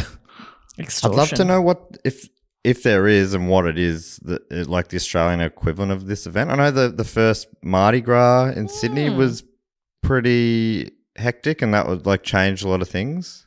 And now it's obviously just a mainstream celebration. Yeah. I don't know. Yeah. I don't know what sort of kicked it off here, but this kind of, I mean, you are amazing at doing this. You'll often ask a question as like my next sentence covers some stuff, which is fun. That just means you've put the report together very well. Thank you so much. Yes, it's my writing ability. On the 1-year anniversary of the Stonewall Riots, so June 28, 1970, the community celebrated what was called Christopher Street Liberation Day by assembling together on the street. There were simultaneous marches in LA and Chicago, and these were the first gay pride marches in US history. Wow. All kicked off because of this riot. The next year, gay pride marches took place in Boston, Dallas, Milwaukee, London, Paris, West Berlin, and Stockholm. That's sick. It continued to grow. By 1972, the participating cities included Atlanta, Buffalo, Detroit, Washington, D.C., Miami, Minneapolis, and Philadelphia, as well as San Francisco. And then it spread throughout other parts of the world, which is kind of cool. Older members of the queer community who had previously been embarrassed by the events of the Stonewall Riots soon came to embrace the changes. Frank Kameny, one of the most significant figures in the American gay rights movement, had been an activist since the 50s, and his aim had always been to convince heterosexuals that gay people were not different to them, like we were saying before. He was one of the older school ones. When he and others marched in front of the White House, the State Department, and Independence Hall only 5 years earlier, their objective was to look as if they could work for the US government. 10 people marched with Kameny then, and they alerted no press to their intentions. It was a more subdued, subtle activism. He later observed, by the time of Stonewall, we had 50 to 60 gay groups in the country. A year later, there was at least 1,500. By 2 years later, to the extent that a count could be made, it was 2,500. That's amazing. So he's acknowledging the huge impact that Stonewall had and the expansion it had in the whole community, which was amazing. That's a ripple. That's a ripple. Now I understand my own analogy. Historian David Carter, in his article, What Made Stonewall Different, explained that even though there were several uprisings before Stonewall, the reason Stonewall was so significant was that thousands of people were involved. The riots lasted a long time, about 6 days, and it was the first to get major media coverage, and it sparked the formation of many gay rights groups. So some people sort of argue that, like, people had been fighting for gay rights much earlier, and there had been other big events and other riots and other raids on bars and stuff like that. But he's kind of explaining why this one was different and why it's seen as significant. So still today, the Stonewall Riots are often considered to be the origin or the impetus of the gay liberation movement, and many studies of LGBTQIA plus history in the US are divided into pre- and post-Stonewall analysis. The event has been said to occupy a unique place in the collective memory of many queer people, including those outside of the United States, as it is marked by an international commemorative ritual, an annual gay pride parade. Within 2 years of the Stonewall Riots, there were gay rights groups in every major American city, as well as in Canada, Australia, and Western Europe. Now, this isn't to say that Stonewall was the first time that the queer community fought back, like I was just saying, but the legacy that Stonewall Riots left was undeniable. The actual inn itself has had many lives. It changed hands many times and it closed down a few times as well. But the area around the inn in Christopher Park was declared a National Historic Landmark in Feb of 2000. And in January 2007, it was announced that the Stonewall Inn would undergo major renovations and it was reopened in March of that year. It's regained popularity due to its historical significance. And since the landmark passage of New York State's Marriage Equality Act in 2011, the inn now offers queer wedding receptions as well. Any word on running water? I believe it has running water. It does have plumbing. Great. Which is pretty good. They put it back in after the cops They took put it out back that in, night. those sneaky cops taking it out. But yeah, so that's kind of, I think, a good sort of, I mean, it's such a complex and sort of huge issue. Like I'm saying, there's been so many other important people and important events in that history that have led to this, but it was just sort of a culmination of a lot of pressures and changes and oppression, and it just bubbled over. It became this big riot, which then had this huge ripple effect. It's pretty amazing. So I was preparing myself for the cops to come back with an army in the following days and just start killing people. Yeah, you're expecting a bloodbath. I'm so stoked with how that didn't happen. Yeah. And it's which is, it's real little things that make you happy, isn't it? Oh, they didn't go and no one was massacre murdered. them. That's so good. I know. And it's like, there's still, it didn't cure or fix anything. Of course. It would be so ignorant to be like, yeah, everything's good now. What? Is everything not good now? Not everything's good now. And also, probably worth acknowledging too that just because there was sort of like the gay liberation movement didn't mean that it was inclusive of it. Like trans people fought for ages and they were sort of like, can we be involved? And so they were kind of like on the cusp where they were sort of welcome but not welcome within that community. And so because you mentioned before there were some trans slogans written on the wall after the riot. Yeah. So that was sort of but not fully involved. Yeah, they were on like an outer perimeter where they were sort of welcome in some contexts but not others. And it was still, even back then, it was, I would say that outwardly it was like gay and lesbian and not really anything else. And so we obviously have a much better understanding of gender identity, sexual identity now. And that continues to change and grow, which is very cool. But back then it was, baby steps. You got to make some little changes and then this sounds go like from there. This is a big event in the step towards lots of little changes. A leap forward sort of thing. Yeah. There was, like you say, there was before that day and after that day, things were very different, which is, I mean, it tells you what can be achieved by just a group of people who are putting their lives on the line, basically. Right. I mean, that was dangerous and would have been really scary. It seems like nobody was really badly hurt from what I, read and came across, but pretty full on. But what a weird and kind of electric time that would have been to be in the city. It's like, everybody describing like the vibe. There was just a buzz. It was like excitement and it was a bit dangerous and it was, it's like you can sort of feel change coming, which is kind of nice. Bit of fun. Very cool. But for anybody else who didn't really know much of the history of the Stonewall Riots or the significance, I hope that was a good sort of introduction. There's a lot of documentaries about it, films being made about it. So if you're interested, definitely go and have a bit more of a read. But that is the Stonewall Riots. Great report. I'm glad I know so much more about it now. Thank you. That's so great, Bopper. And I just did a quick Google seeing how I was asking what the Australian equivalent was. Oh, yes, yep. Found this article on SBS, which was written at the 50-year anniversary a couple of years ago. And there's a paragraph says, before long, the ripples of Stonewall... and it says ripples in quotation marks. I wonder if they're quoting you. I assume, yeah. Before long, the ripples of Stonewall hit Australia, where LGBTIQ plus momentum had been building, but discrimination remained widespread. In 1970, Australians Christabel Pole and John Ware came out in the Australian newspaper and announced the formation of CAMP, the Campaign Against Moral Persecution. From there, activism started, said Wotherspoon, who was a member of CAMP in the early days. CAMP started to deal with several things, such as the medical profession, which did aversion therapy and psychosurgery to deal with the law, which criminalised homosexual activity, to deal with the church, which regarded us as sinful, he said. Then in March 1978, Australians Ken Davis and Anne Talv received a letter from the San Francisco Gay Freedom Day organisers calling on people from overseas to stand up for LGBTIQ plus rights and commemorate the Stonewall Riots. As representatives of San Francisco's large and active gay community, we are encouraging worldwide activities for gay rights June 25th and the week before in order to present the largest and most unified show of support in history, the letter read. It was one element that led to the first Mardi Gras being held in Sydney later that year. And I found this other website, National Museum of Australia, just a quick paragraph about this, but I'm starting to think this would make a great report in itself. Yeah. It says, on June 24th, 1978, a small group of gay and lesbian people operating as the Gay Solidarity Group staged a day of events in Sydney.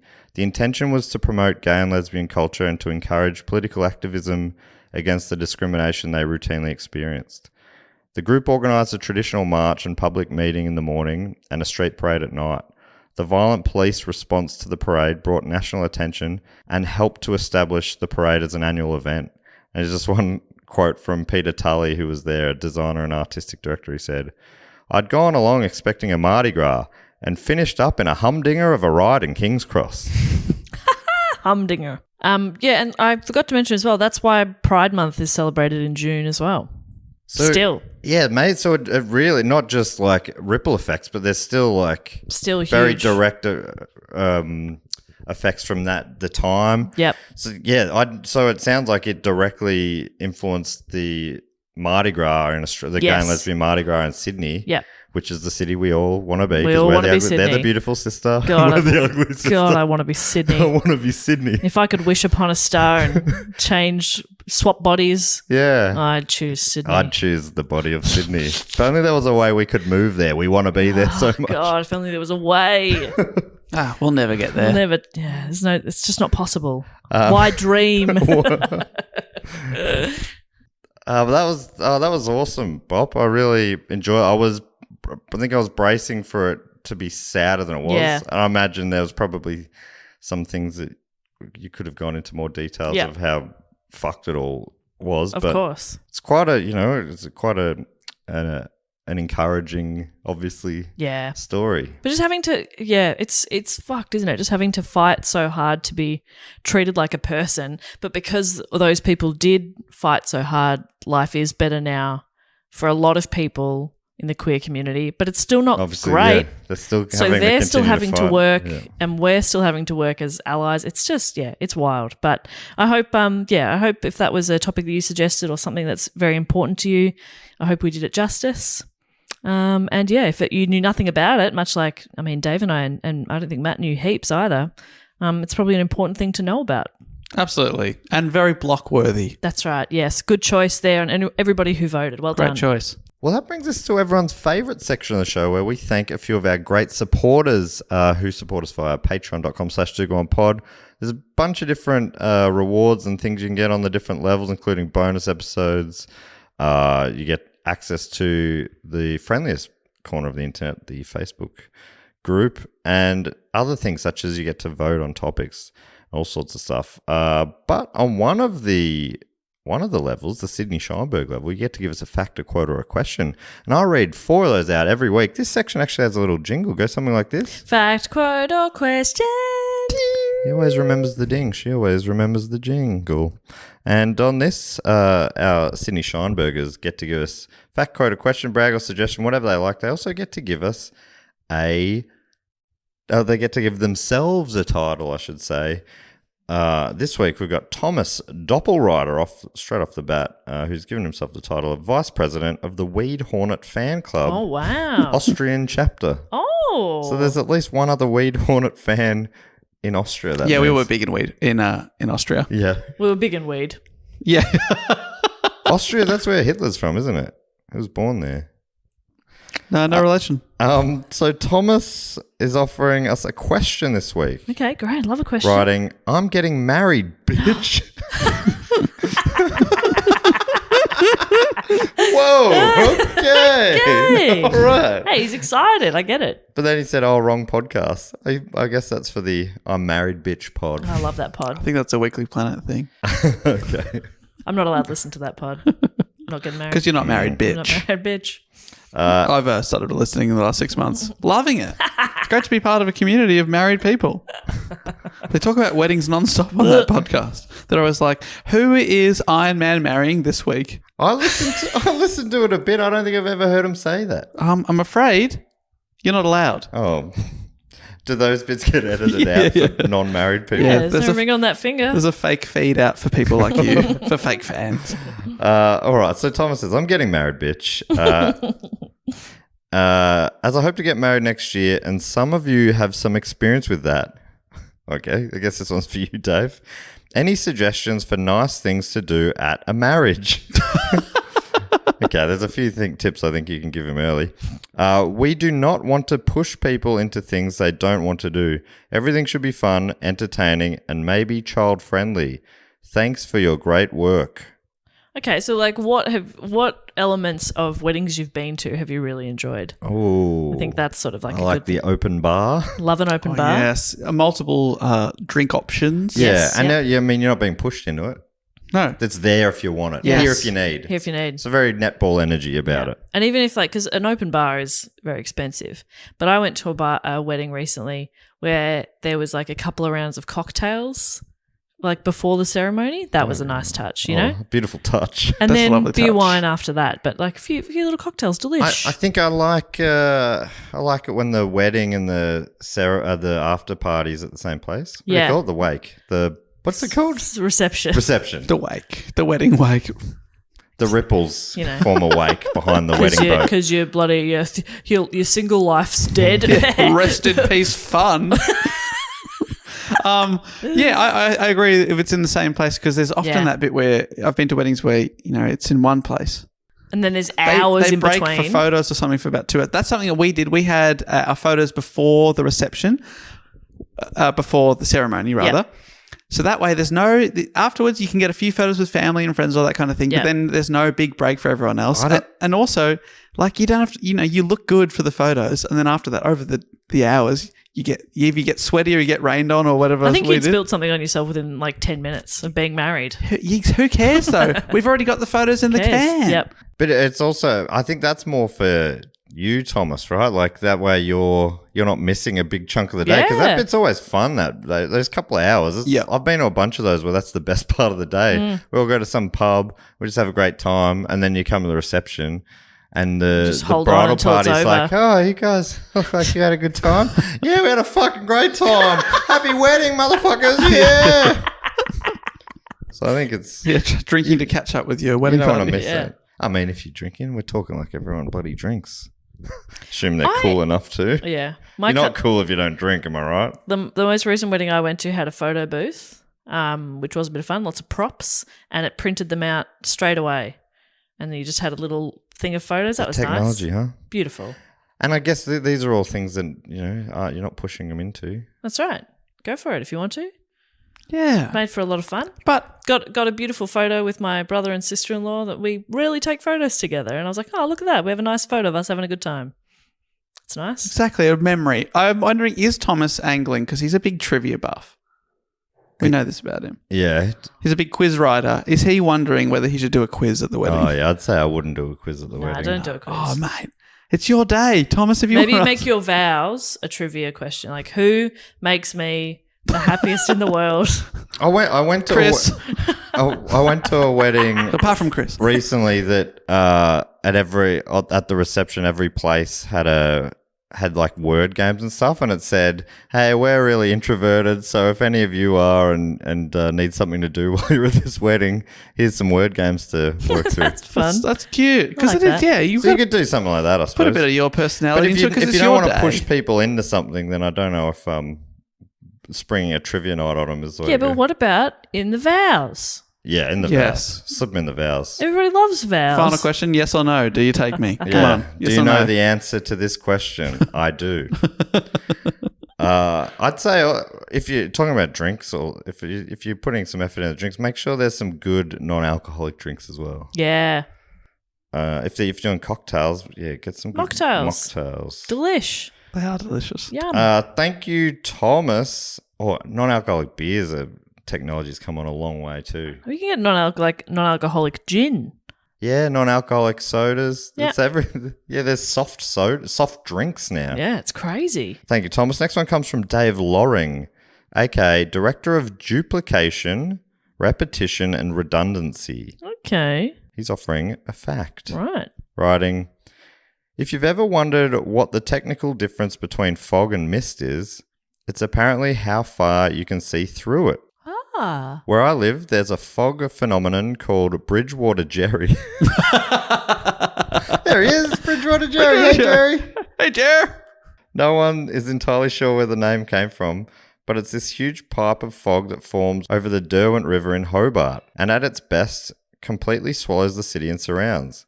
I had a few photos of it used in an ABC News article, and that article declared that if you can see further than 1 kilometre through the clouds, it's mist. If you can't, it's fog. I'll chuck the photos in the Facebook group when this is read out. I'm looking it up. It's like Silent Hill, but pretty. It is quite pretty. And what is it called again? Bridgewater Jerry. I love it so much. Here's Bridgewater Jerry. Oh, Bridgewater Jerry, that's huge. Bridgewater Jerry, you beautiful bastard. There you go. It looks lovely. Thanks for bringing that to my attention. The next one comes from Pete Holburton. And Pete has given himself the title of Occasional iPod Yeller. Ah, sorry about that. I've seen Pete listening whilst on his iPod, and he said hello to me, but he didn't yell it. Oh, okay. That's interesting.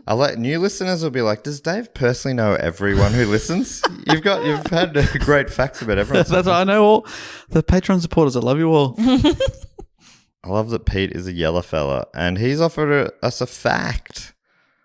On the Seven Wonders episode, Dave mentioned that Mauna Kea is the world's tallest mountain from base to summit, which reminded me of this fact. The top of Mount Everest isn't the furthest point on the Earth's surface from the center of the Earth. Because the Earth isn't a perfect sphere, it bulges at the equator. The top of Chimborazo in Ecuador is about 2 kilometers further from the Earth's center than Everest. And since Mauna Kea is taller, it makes you wonder why Everest gets all the press. Love all the pods. Thanks for all the laughs. You're right, Pete. I mean, it's not ticking the top box in any category. Yeah, What a who waste of cares? space. Who gives a shit? Oh, fuck off. Blow it up. Yeah, I agree. Bring Blow it it down. up. Bring it down to size. I didn't know that about it not being the furthest point from. Yeah, That's really interesting. cool. And we obviously don't fact check any of these, but I we trust. take Pete's word for I it. trust our iPod yelling friend. And finally this week, from Nathan Swap from Albuquerque in New Mexico, if that is even a real place. I'm not going to be fooled by Bugs Bunny and his shenanigans. Nathan Swap, aka no title because Matt hates monarchy and entitlements. You know me so well, Nathan. Nathan is asking a question, writing, The concept of royal crowns is several thousand years old and typically made from gold or silver, but my favourite crown is the steel crown of Romania, forged from the steel of a captured Ottoman cannon from Romania's War of Independence. Oh, that's cool. So my question is, what material would you have your crown made from? And Nathan's answered his own question. Do you want to hear his answer first? Yeah, Yes. go on. My answer calls back to a fact I gave you a while ago. Aluminium, since I used... Sorry, aluminum. He's from Albuquerque. Albuquerque. Aluminum, since it used to be more valuable than gold. Plus, it's lightweight, so I can make it extra large and ostentatious. Yeah, true. But it won't be too heavy. Yeah, it's a good call. Yeah, maybe aluminium foil then. Yeah. Even lighter. That's good. And you can mold it into any shape you Yeah, want. but it can look a bit shit. Not the way I make it. Okay. I've seen your crowns, mate. Okay. What about the ultimate crown? You collect all like the most ostentatious crowns from around the world, melt crown them of down, crowns. and then create a new crown, but make it Yeah. quite plain. Yeah. Feel like, huh? That's right. It doesn't matter. I like a simple crown, just a big ring. You know, like monkey magic style. I think you want a headband. Yeah. Is yours in the shape of a baseball cap? Yes. Yeah, if I could get a visor on the front. Yeah, A perfect. peak, just something for a bit of sun protection. Otherwise, it gives you very little sun protection. You're Yeah, right. they're kind of pointless. Not on the top of your head. Well, they are quite pointy, but Yeah, I guess they'd cast a bit of a shadow depending on where the sun was in the sky. Yeah. Relative to where you're facing. But yeah, I'd make one with a wide brim. full brim. Yeah. A bucket hat. I just have an akubra.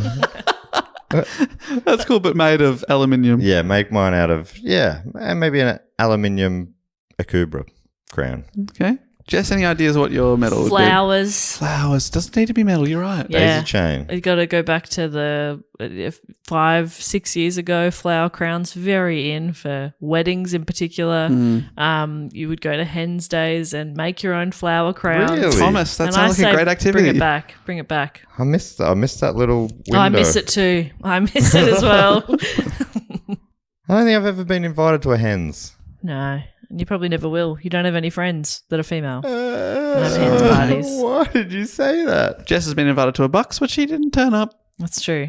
I had COVID. Yeah, fair enough. Fair enough. Oh, I had COVID. I didn't want to give Dave COVID a week before his wedding. I Appreciated think that was that. actually quite kind of me. You're a hero. You said cowardly wrong. Okay, now you're definitely not coming to my hens. Can I come? Yep. I'm going to come, COVID or not. Thank you for those facts, quotes, and questions. The next thing we like to do is shout out to a few of our other great supporters. Normally, Jess comes up with a bit of a game based on the episode. Something we name their bar, Oh, yeah, that's Love it. fantastic. the bar they run and own. Well, if I can kick us off, I'd love to thank from Address Unknown. Can only assume from somewhere deep within the fortress of the moles, it's Zach Ashton. Ashton's Kitchener. Ashton's Kitchen. Yeah, it's Kitchener. Oh, So it's a bit like Ashton Kutcher. Kutcher, You're going with that. but Love it's that. like- but it's a kitchen. Kitcher. Yeah. And kitchen. what about when they put the meal down? They say, you've been served. Yeah. Instead of you've been punked. Yeah, that's good. Is it kitsch or a kitchen that you're working with there? I wanted kitchen, but I needed it to feel like Ashton Kutcher. Because a lot of people are going to be rocking up expecting a kitsch bar, I reckon. It could be a kitchen. Kitsch kitchen. Oh, that's Ashton's nice. Kitchen. That's Nah. cute. Yeah. Yeah. Yeah, okay, there it is. Fantastic. Oh, We did thank it. you for workshopping that We with did me. it. I'd also love to thank from Cannon Falls in Minnesota Oh. in the United States. It's Andrew Splittozer. Is that how you'd say that, Dave? That's got a Andrew bit of a... Splits Tosa. Splitstoza. Splitstoza. That's beautiful. Great name, I love it. love that. There's Andrew's a lot of just- S's and T's in that. So we had a bit of a crack at having a separate subscription thing on our Do Go On website, which we've just wound down, and Andrew's made the leap across. Welcome. To Patreon. We appreciate that. Andrew, thanks for giving us a crack. It was in a beta phase for a while there, the website. Yeah, thanks to all our beta boys and girls. Appreciate you. Better boys, better girls. But we've decided to consolidate it all just for ease onto Patreon Yeah. only. So if you want to jump across or be on there, patreon.com/dogoonpod, just like Andrew. And what is the name of Andrew's bar? Andrew Split Toasters, Andrew Spit Roaster. Oh, that's all good. right. That's nice. Yeah, it's a lot of spit roasts, Yeah. full Fun. pigs, Great. Constantly spinning. Yeah. full cows. Really You appealing. can Full cow. you just go, which farm animal? We got a spit for you. Spit duck. Spit duck, Spit goose. spit hen. Yep. Yeah, that's a bit of a We'll do it classic. all. rotisserie chickens, Yeah. Yeah. No, spit chicks. spit chicks, horses, Full cow, full horses rotating. That'd be or so- whatever you want. It's very big. They're all out the back in the farmyard until you call for it, though. Then we'll bring it in. Make sure you're happy with Yeah. that You gotta particular pick. cow. Well, yeah, there's a circle thing in the middle where the farmer will just sort of rotate Pull it around, around. people bid on them. Meet them, then eat them. All right. Andrew, I wish you well in your business. I will not be visiting. I think that could do great business, though. Yeah, it's a slow process. You've got to come in the morning because obviously they've got to skin them and all that sort of stuff first. Thank you, Andrew. And finally from me, I'd love to thank from Prague in Bohemia in Czechia. We used to call it Czech Republic. Has that changed recently? Yes, I think it's known by both names now. Great. But it was in Prague a couple of months ago. Beautiful place, beautiful city. Loved it. I love Prague. Been there a bunch of times. Fantastic spot. And from Prague, I'd love to thank Balbinda Bhatia. Ooh. Belbinda Bhatia. Belbinda Bhatia. Triple B there. Yeah. What else could the Shield B? Triple B there. What could the B stand for? So the triple B bar. Balbinda Bhatia Bar. The Belbinda Bhatia bar. But I mean, you've sort of got bar in Bhatia. So too. Best beer. Between. Bhatia. Okay. Yes. Feels like we're in sync here. Yeah, absolutely. Best between bar. Oh, best between bar. It's the bar you're going to when you're about to go to another bar and you've just Right. come from another I bar. imagine it's perfect. there's not even any seats. It's a stand-up only bar. Yeah. Yeah. You have a drink at the counter. It's a you quick move on. visit. You're Yeah, passing yeah. on through the Triple But B. it puts you in a good The mood. Triple B bar in Prague. Thank you, Belbinda. Can I thank some people as well? Be fantastic if you could. I would love to thank from Philadelphia, Caroline Covett. Also, just came Covert. over from the Do Go On site. Welcome across, Caroline Covert. Caroline Covert's bar is a theme bar, but it's much like a name. It is a covert bar. Fun. So there's a front at the front. What's the shop? The front shop at the front? I got on a loop there. Are you Kind of alright? it's a seamstress at the front. Seamstress at the Oh, front. it's a front. Okay. But you really thank go and then you say, I've got a hole in my pants. Yes. Perhaps I could fill it with a beer. And then they I know what open a you mean. secret door. Yeah. And you go into Caroline's Fill it with a beer. You're going to covert. piss your pants? Yes. Okay. And then you go in there. But you're tapping your nose. as you Exactly. say. That's Not code. literally. That's code I for. don't think Jess does code well. Yeah, it's code for I need a whiskey.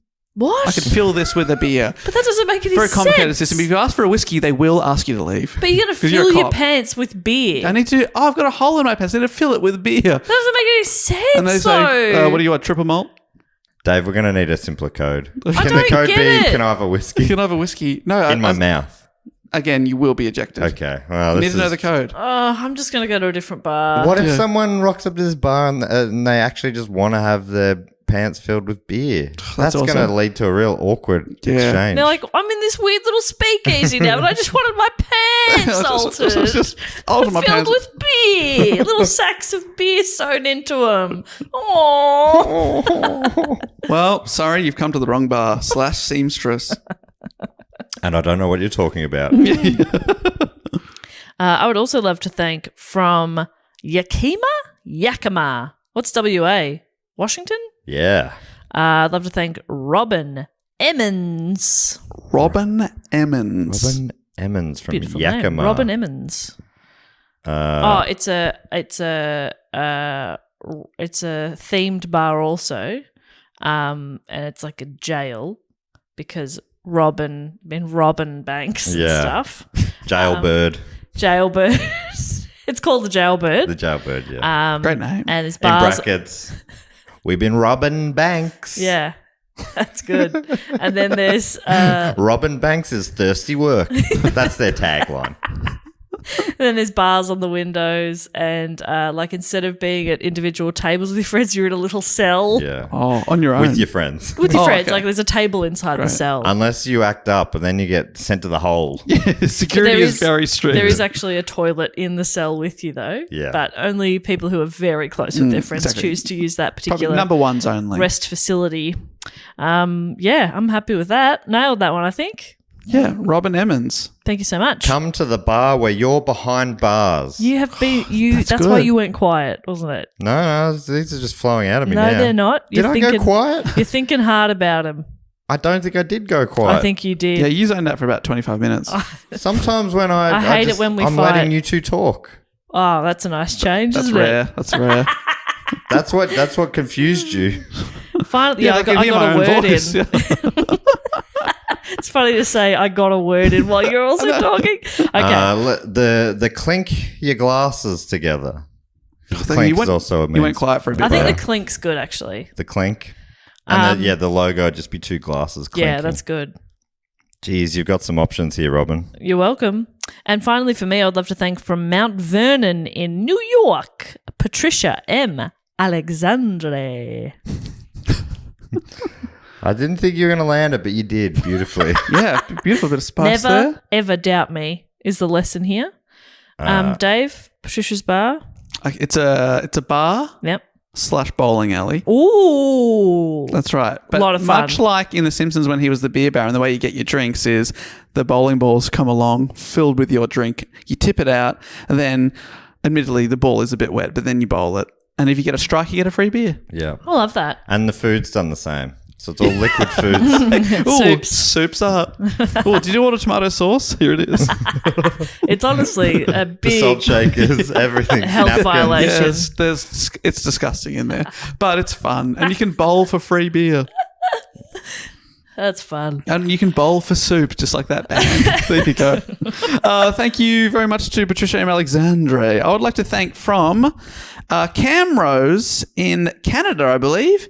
Camrose, it is Spiro Poulos. Spiro Poulos.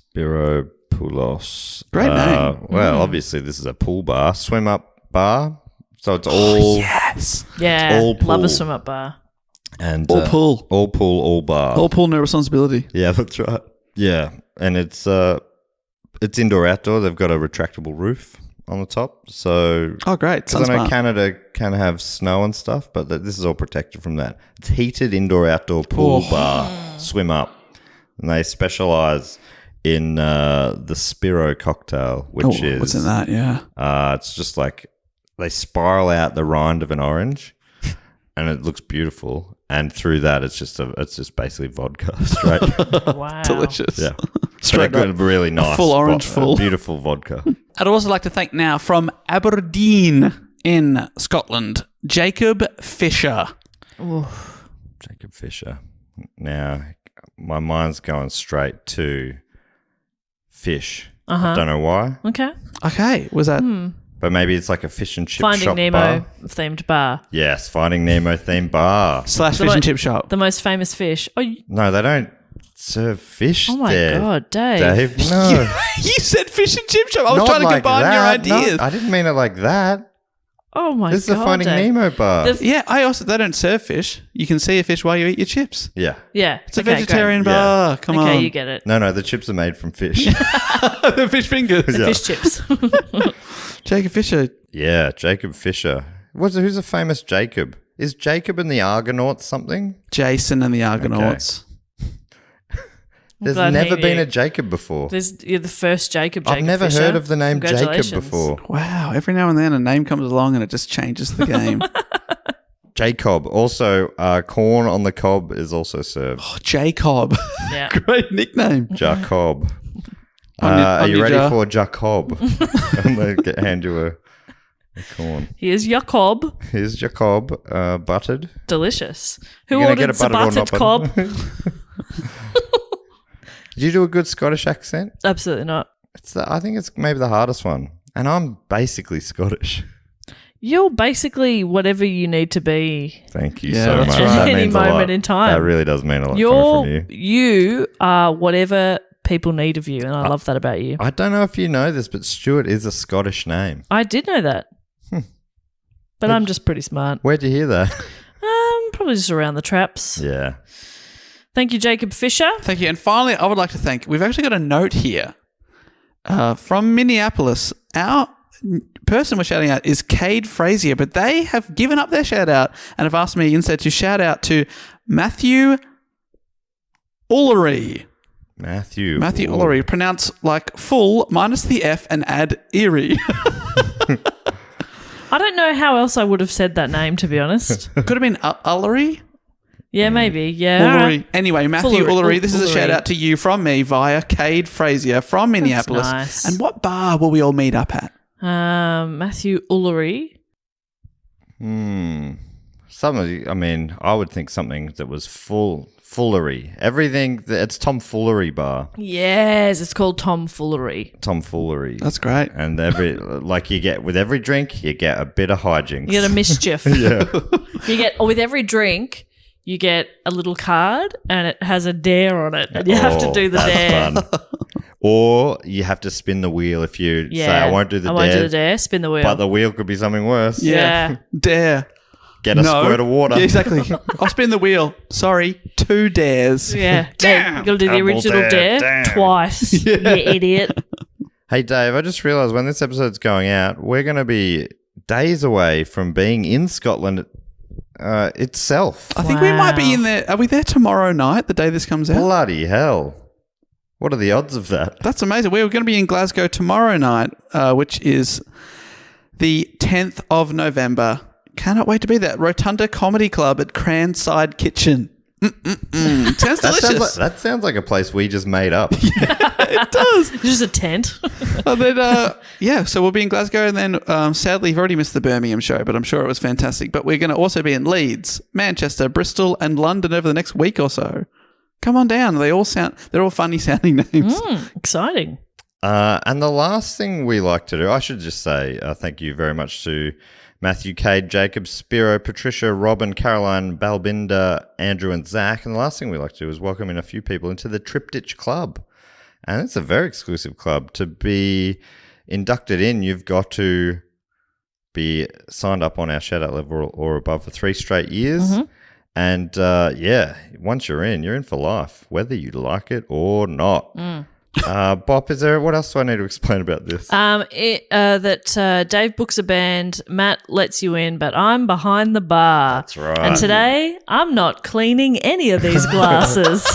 We're turning that running water off. They are filthy, baby. And we're also, we're going for a bit of a prohibition theme. And at certain times, I'm just going to suddenly turn all the lights on and make you panic a little bit. We're going to be serving moonshine. Your bar used to be like something that people would really look forward to coming in. Now it sounds horrendous. Well, because this time I'm trying to get people to have a little empathy. Right. Have a little understanding. I think in a recent week you served poison. What were you trying to make them feel then? Pain. I'm just trying to feel something. Learn from the pain. That's all. Sorry for trying to learn something. No, I think that's nice. I've got really fun, like Mardi Gras themed cocktails and stuff. Is that what you want? No. It's your bar. No, that's fun. It's really fun and colourful, and we won't tell you how to run your bar, mate. We're having a great time, and the glasses are all sterilised. I was just observing. I didn't mean to. I wasn't casting any judgment. Maybe you could have said, "Jess, are you okay?" Not what the fuck are you doing, you idiot? Which was the tone that you took with me. That was accidental tone. I'm still figuring out how to use my 1.5 tones. I don't have a lot of tone to go around, so. And Dave, you've booked a band for the after party? You're never going to believe this. I've booked the Village People. Oh, my God. But in honour of this report, we will not be letting the cop in. Sorry. Put on a different costume. He said we'll make him dress as a firefighter. Yeah. So firefighters. We've got 2 firefighters. I don't think there's even one. Nah, surely there is. No. Isn't there? Nah, I don't think so. You got Leatherman. You've got... you got is there often a cowboy? Army man, cowboy... Native American police, man. Yeah, the Native American man. Yeah. And a builder for some reason. Oh, that's right. I was going to say, there is a cop, but that wasn't what we were discussing. He's out. And you know who's in? There's Firefighters a construction guy or something. Like, yeah. So hang around for the after party, all Triptych Club members. I'm going to induct 4 members in this week. Got my clipboard ready. If I read out your name, feel free to run to the front of the crowd. I'll lift up the velvet rope. You come in. Dave's on the stage hyping everyone up. He's been in there already, getting them ravaged. Rabid. Like rabid dogs. And Jess is standing with him to support Dave because he just doesn't really believe in himself, even though he probably should. But I just whisper affirmations and I pat him on the bum. Thank you. So this week, I'd love to induct into the Triptych Club, firstly from Cardiff in Wales, it's Theron Smith Jr. You're from Wales, and we're going to have a whale of a time, Theron. Boop, boop. That's a whale. From London in England, it's Jess T. Oh, Jess T is my best tea. Yes. From Milani in Hawaii, I believe, it's Guava Lava. Ooh, guava lava, and I'm Filani good. As in feeling good. Milani, Filani. Jabani, guava lava. He needs you just quick. Tell him he's okay. It looks like it's Mililani, but that's fine. Fililani Mililani, good. sorry. Filani with guava lava. Yes. And finally from Cary in Illinois, it's Adam Krepezinski. More like Crapper Legend. I had no idea how Matt was going to pronounce it. Yeah, absolutely Adam nailed that. Trapezinski. Trapzinski.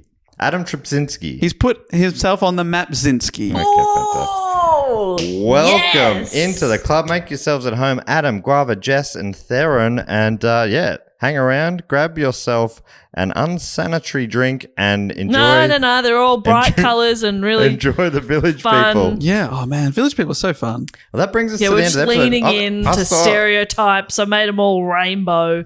Come on, Matt. I saw them live a few years ago. They were awesome. Was it awesome? Yeah, I mean, not a lot of the original members, maybe one. None. Is it? I think maybe one, but yeah, that was still great. They played at Golden Plains Festival. Oh, that's so cool.